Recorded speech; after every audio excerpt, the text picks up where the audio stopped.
নমস্কার, কেমন আছেন সবাই? রন্ধনকন্যা চ্যানেলে আপনাদের সকলকে অনেক স্বাগত। আজ চলুন দেখে নেওয়া যাক একটা হেলদি ব্রেকফাস্ট রেসিপি।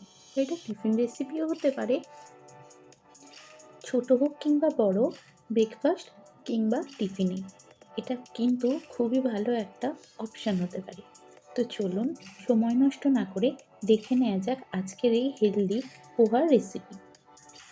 তার জন্য সবার প্রথমে আমি এখানে 250 গ্রাম মতো চিড়ে নিয়েছি। চিড়েটা একদম পরিষ্কার করে বেছে নিয়েছি।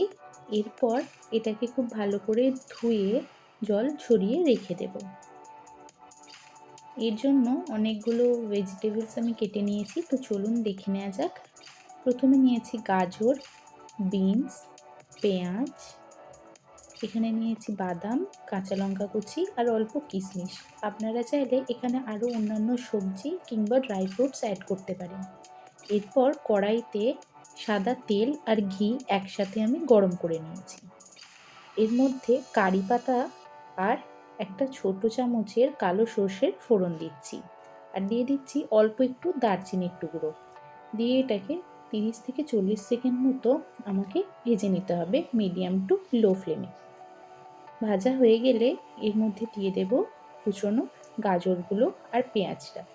পেঁয়াজ আর গাজরটাকে আমি প্রথমে 3 থেকে 4 মিনিট মতো মিডিয়াম টু লো ফ্লেমে ভালো করে একটু ভেজে নেব, যাতে গাজরটা এবং পেঁয়াজটা নরমও হয়ে আসে আর ভালো করে ভাজাও হয়ে যায়।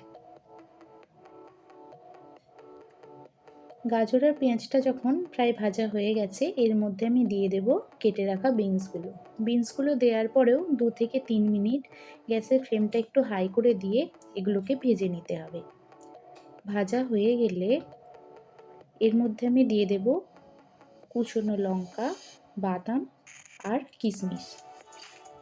এরপর আবার এগুলোকে খুব ভালো করে মিডিয়াম টু হাই ফ্লেমে একসাথে ভেজে নিতে হবে।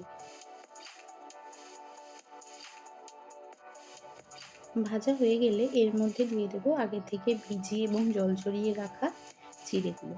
উপরে অল্প একটু হলুদ গুঁড়ো আর অল্প একটু লঙ্কার গুঁড়ো দিয়েছি। আপনারা চাইলে এটা নাও দিতে পারেন, আমি কালারের জন্য অল্প একটু হলুদ দিয়েছি। আপনারা চাইলে সবজিগুলো ভাজার সময়ও ওর মধ্যে হলুদটা দিয়ে দিতে পারেন। এরপর পুরো উপকরণটা একসাথে মিশিয়ে নিয়ে এর মধ্যে আমি স্বাদ অনুযায়ী অল্প নুন দিয়ে দিচ্ছি।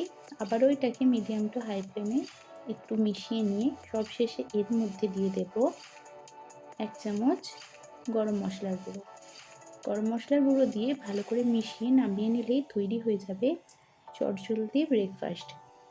এই রেসিপি যেমন হেলদি তেমন টেস্টি এবং তৈরিও হয়ে যায় খুব কম সময়ের মধ্যে। যদি এই রেসিপিটি আপনাদের ভালো লেগে থাকে তাহলে অবশ্যই বাড়িতে ট্রাই করবেন এবং কমেন্ট করে জানাতে ভুলবেন না। দেখা হবে নতুন আরেকটি ভিডিওতে, ততক্ষণের জন্য ধন্যবাদ।